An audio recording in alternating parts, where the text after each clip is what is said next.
I believe that you rise by uplifting. Uplifting the downtrodden, uplifting the ones who don't know that well. So that, to me, is the philosophy of leadership. A person who is aware of their surroundings and what's happening about it, or what's happening with it, and is sensitive to injustice, fair play, and all those elements that go towards making a civilized society. If you're sensitized to that, then you automatically start thinking like that. Why is this happening? Why is that happening? Why is this treatment being meted out to someone who is powerless or is like the underdog of society? That is when you start thinking like that, which is what I'm saying as a first person experience, is when you start saying, well, let's do something about it.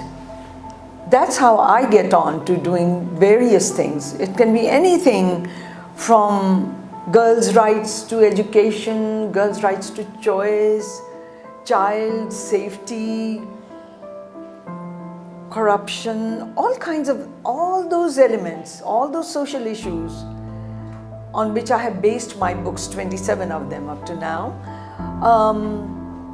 just get me thinking. And when I think about it, then I say I have to do something about it. And when I go on to doing something about it, I do it in a creative way, using my cartoons, my storytelling, skills, and then kind of mobilizing young people, mobilizing university students where I am often invited to talk. So all this just sort of comes out. And I tell them that the future is theirs, and unless they do something about it, the change will not happen. And when I write these books, like the picture books or the comic books, or even the animation, I'm always targeting children, because my hope lies within children. Children will grow up to be the future leaders, and if they are inculcated with these ideas, then they will think about it and they will act to address the situation.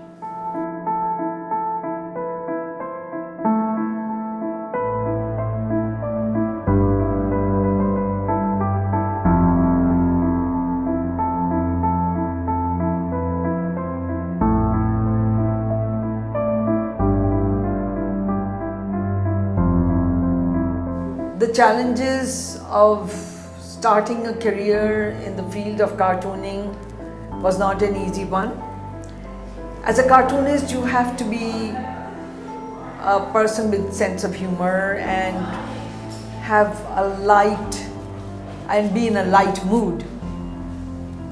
If you have the responsibilities of running a household, bringing up children, childbirth, meals, hosting and maintaining a good relationship with your family and your extended family, the in-laws, it's not easy to be, light-hearted and humorous when you have to be producing a humorous cartoon. So yes, that was a challenge. And yes, it is still a challenge, even till this day.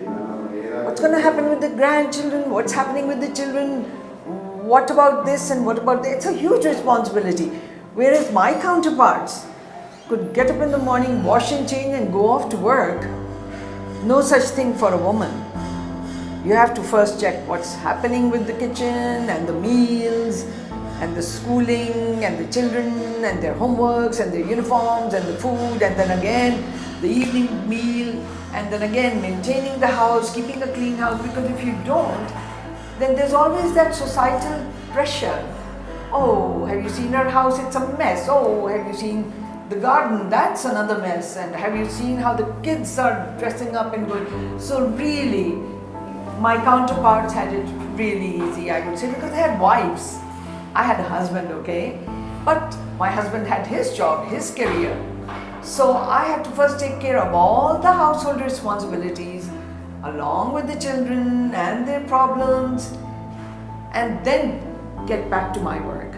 So I can understand why there aren't very many women in this field, because really the responsibilities are multifarious. And like I said, till this day. And how I can be a role model, how you can be empowered. Well, all I can say is one simple bottom line: hang in there. Keep trying. If you don't get time in the day, do it at night. If you don't get time at night, do it at Fajr time.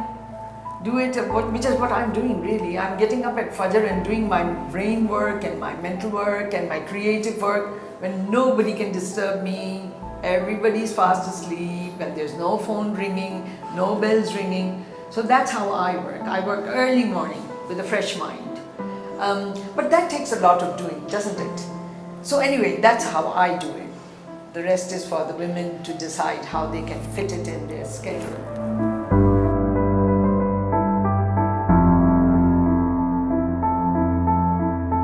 My inspiration for leadership were many. And I noticed that these people were great by coming down that low for the neglected sector of societies. And I feel that they were doing a great job. I don't know, I find so much satisfaction. For example, Anne-Marie Schimmel or Mother Teresa or Bob Geldof or Abdul Sattar Edhi. They were very, very huge in their work, in their name, in their selflessness, and they were inspirations. At least for me they were. And you would always hear about in the Western world or the advanced countries that people would have their favorite charities. And I thought that was great. You become something, you have a name, you have a standing. And then you use that standing, you use that popularity to mentor or to be that role model that inspires. So yes, these were my inspirations. What else drives me to produce what I produce or to create what I create? The recent one, I think some 10 months ago, maybe a little more, was that very, very sad story of a little girl called Zainab. The whole nation was shaken by what she went through. Everybody was stunned that this kind of thing can happen in our society. Such heartlessness, such mercilessness, and that drove me. Whenever I'm driven or whenever I'm mad, whenever I'm angry, then I find a solution. That's been with me somehow. I say, okay, this is our problem. Every society has got its problems, and this is our problem. So what am I going to do about it? And so I turn to my illustration, my creativity, and I produced a storybook. I produced a storybook about a similar age girl and a boy, her brother, and I just penned that story because it's a taboo subject, is child safety in our society. Parents don't talk about it to their children, parents don't openly talk about it to anyone. Hence, I said this book will be a tool for them. They will read a story to their children and hence they will be talking about it and showing them what can be done and how it can be combated, this problem. Then I produced something like an extension, which was this pencil case. So this pencil case is something that a child would use every day, maybe many times a day. And it has a little illustrated message. So a child is being molested. So how do you combat it? And it's 3 simple words: no, go, tell. So what do? You don't be shy about it. You don't get threatened by that person. You just push and you run and you tell. You tell your parents, you tell someone, some adult who will understand and take action. So this pencil case, I'm very proud of it because we've got very good feedback about this pencil case. And it's just a pencil case really, but it's something that a child will read and see every day, maybe even talk about it, with friends. Hey, look what's happening here, and oh, this happened to me, and I didn't do this, I should have done this, and then do this, and then do that. So I feel that my field, my medium of cartoons and animation and storytelling and books, puppet shows, they are very good tools. They are very effective tools. They grab the attention. And so I used puppet shows for the earthquake victims. I used puppet shows for trauma counseling with the APS children. For the APS children, I scripted a whole story, a puppet show in which the puppets have gone through a similar tragedy and how they combated it, so it's like a tool for trauma counseling. And of course, I didn't do it alone, no claims made on that. However, I did take notes from psychiatrists and psychologists, and I asked them to tell me how one deals with such trauma and what are the methods of combating it, what are the methods of, dealing with it. And so those I incorporated in my script. And here and there, of course, I made it funny, I made it light with a song and a dance and all that.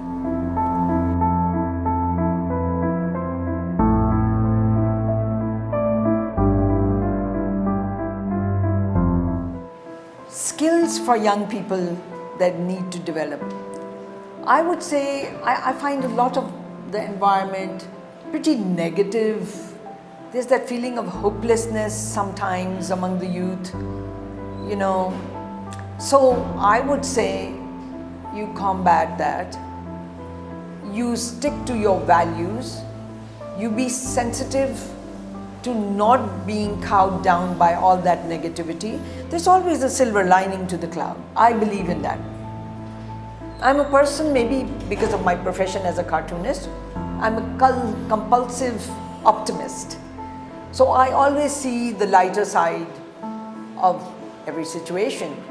Hence, I would say that the skills that you need to develop are those of resilience, are those of caring, are those of being very determined about bringing about positivity, bringing about coming up with solutions for the problems that we are surrounded by. You have to prepare yourself. You have to prepare yourself to go for it and say to yourself that I'm coming for everything they said I couldn't have. So I need, or you need, to be determined, and also keep the creativity in mind. Think out of the box, not the same hackneyed old things. Be different, and don't be afraid to be different.